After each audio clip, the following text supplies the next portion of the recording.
BRS బీజేపీపై Warangal పశ్చిమ MLA Nayani Rajender Reddy fire అయ్యారు. RTC సమ్మెపై BJP BRS శవాలపై పేలాలు ఏరుకున్నట్లు రాజకీయం చేశాయన్నారు. శంకర్ గౌడ్ శవాన్ని రోడ్డుపై ఈడ్చుకెళ్లి హంగామా చేశాడంటూ మండిపడ్డారు.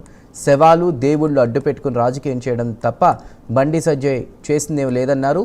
ఆర్టీసీపై బీఆర్ఎస్ నేతలు మాటలు విని ప్రజలు నవ్వుకుంటున్నారని అన్నారు. 10 ఏళ్లలో వరంగల్ 20 ఏళ్లు వెనక్కి వెళ్లిందన్నారు నాయని రాజేందర్.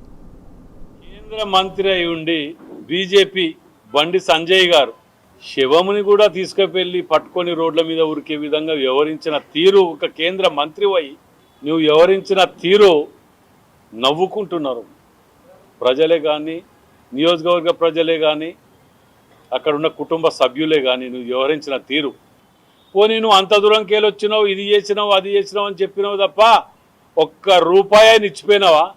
ఒక్క రూపాయి కేంద్రం నుంచి ఆర్టీసీకే కానీ, గతంలోనే కానీ నేటి వరకు ఇచ్చినవా?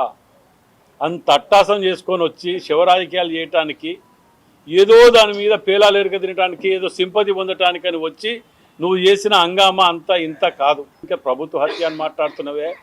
10 ఏళ్ళు కలిసి సంసారం చేసినప్పుడు మీరు 30 మందిని చంపినప్పుడు ఆ రోజులలో ఒప్పుకోకుండా మాదైనా సమ్మె ప్రారంభించినాక గంటలోపటే 2 గంటలు జరిగిన ఇన్సిడెంట్ ఇది. ఎట్లా సందు దొరుకుతుందా ప్రభుత్వాన్ని బదనాం చేయాలని భూతద్దాలు పట్టుకొని తిరిగే మీరు ఆ రోజు నర్సంపేటలో చేసినటువంటి దుర్మార్గం అంతా ఇంత కాదు. కేంద్ర మంత్రి అయి ఉండి బీజేపీ బండి సంజయ్ గారు శవముని కూడా తీసుకువెళ్ళి పట్టుకొని రోడ్ల మీద ఉరికే విధంగా వ్యవహరించిన